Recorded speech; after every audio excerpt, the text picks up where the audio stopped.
अस्सलाम वालेकुम everyone, welcome back. आज हम बनाएंगे बीफ निहारी इतने आसान तरीके से कि अगर आप पहली बार भी ट्राई करेंगे तो आपकी बहुत यम्मी बनेगी। इसके लिए कुछ इंग्रेडिएंट्स हैं। सबसे पहले मैं आपको दिखा देती हूँ जो कि मैंने गोश्त लिया है।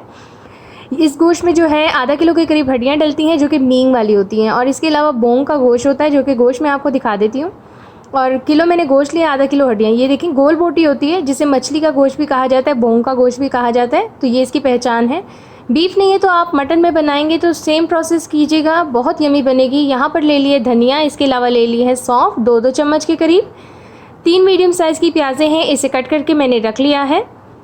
इसके अलावा ये मसाले हैं, नमक है 2 चम्मच के करीब, बड़ी इलायची, और इसके अलावा है लौंग, दालचीनी, इसके मैंने डिटेल्स लिख दी हैं। जावित्री है, इसके अलावा यहाँ पर है मेरे पास बादियान का एक फूल जो कि टूट चुका था। अब क्या करते हैं, एक पोटली बना लेते हैं जिसमें हम डाल लेते हैं सौंफ और धनिया, क्योंकि सबसे पहले हम इसकी यखनी तैयार करेंगे। मैं बहुत ही इंस्टेंट तरीके से बनाना सिखा रही हूँ। वैसे तो जो ओरिजिनल होती है निहारी वो कभी भी प्रेशर कुकर में नहीं बनती है, लेकिन उसको बनाने के लिए आपको 7 से 8 घंटे चाहिए होते हैं, तो इसलिए हम इंस्टेंट बना रहे हैं, प्रेशर कुकर का इस्तेमाल कर रहे हैं। प्रेशर कुकर में सबसे पहले हमने गोश्त डाल दिया है, फिर अब हम ऐड कर देते हैं प्याज़ें। मसाले आपको मैं एक बार फिर से दिखा रही हूँ ताकि आप लोगों को पहचान हो जाए। कुछ लोगों को अल्फाज मतलब मसाले के नाम नहीं पता होते, वो देख के भी पहचान जाते हैं, तो मेरे लिए थोड़ा और आपके लिए भी आसान हो जाएगा, इसलिए मैं लास्ट टाइम पे डालने से पहले एक बार फिर से फोकस कर रही हूँ इन सब चीज़ों पे। गोश्त के हिसाब से पानी डालिए, जैसा कि पहले बताया किलो गोश्त है और आधा किलो के करीब इसमें जो है हड्डियाँ हैं मींग वाली। अब हमने डालनी है 2 जग के करीब पानी। पानी डालने के बाद इसको हमने स्टीम देनी है तकरीबन 40 मिनट। अगर 40 मिनट बाद भी नहीं गलता तो तकरीबन 1 घंटा तक आपको इसको स्टीम देनी होगी। लास्ट में पोटली डालेंगे जो कि बना के रखी थी। 40 मिनट बाद अब मैं स्टीम हटा रही हूँ। अब आपको दिखा देती हूँ कि यहाँ पर लगभग मेरा जो गोश्त है गल चुका है। सब मसाले अलग कर लें और जो यखनी बची है उसको छान लें, गोश्त को अलहदा प्लेट में रख लें, प्याज़ी वगैरह को ग्राइंड कर लें जो कि हमने अंदर डाली थी।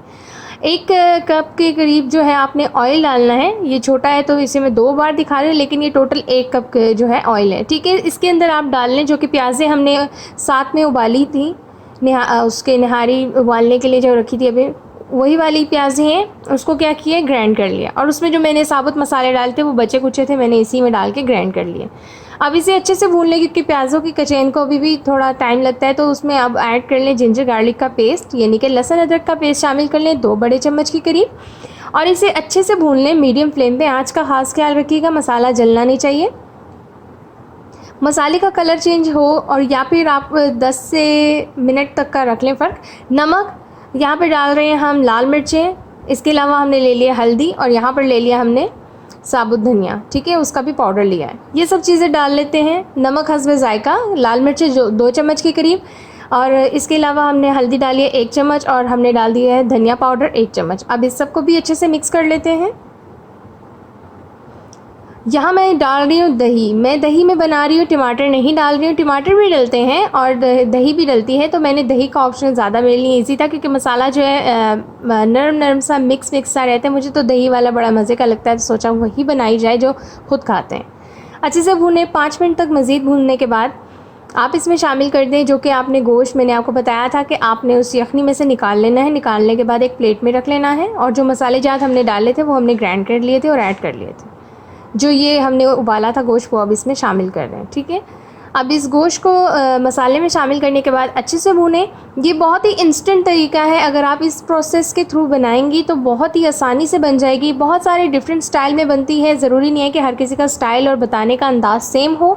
बहुत ही अलग अलग प्रोसेस होते हैं। मैं सबसे इंस्टेंट तरीका लेकर आई हूँ ताकि आप लोग इसको, गोश्त को अच्छे से भून लेने के बाद आपने जो यखनी छान के रखी है वो अब इसमें अब ऐड करेंगी, ठीक है। और ऐड करने के बाद आपने जो है आंच को थोड़ा सा तेज़ करना है, क्योंकि अब हम इसमें शामिल कर रहे हैं यखनी और इसे पकने में लगता है थोड़ा टाइम ज़्यादा, तो हमने इसमें यखनी ऐड कर दी है। यखनी ऐड करने के बाद आंच को थोड़ा सा तेज़ कीजिए, लेकिन मीडियम हाई पे कीजिएगा, ज़्यादा नहीं करना, ये ना नीचे से आपका लगना शुरू हो जाए सालन। तो अब पहले से अच्छे से चम्मच से मिक्स कर लें। अब डाल रही हूँ मैं यहाँ पर निहारी मसाला। ये होममेड नहीं है, वैसे मैंने होममेड भी रेसिपी अपलोड की है, चाहें तो आप वहाँ देख सकती हैं, लेकिन ये मैंने डब्बे का यूज़ किया है। तो अब हम क्या करेंगे, इसे कवर कर देंगे और इसे अच्छे से पका लेंगे। यहाँ पर मैं इसे कवर कर रही हूँ। कवर करने के बाद हम तकरीबन 15 मिनट तक के बाद देखते हैं। 15 से 10 मिनट तक के बाद देखिए अच्छे से इसमें खौल आना शुरू हो गया। अब हम डाल लेते हैं इसमें 1 प्याली के करीब आटे का बना हुआ पेस्ट। इसमें 3 चम्मच या 4 चम्मच के करीब आटा लेना है, 1 प्याली पानी लेना है, अच्छे से मिक्स करना है, निहारी में शामिल कर दें।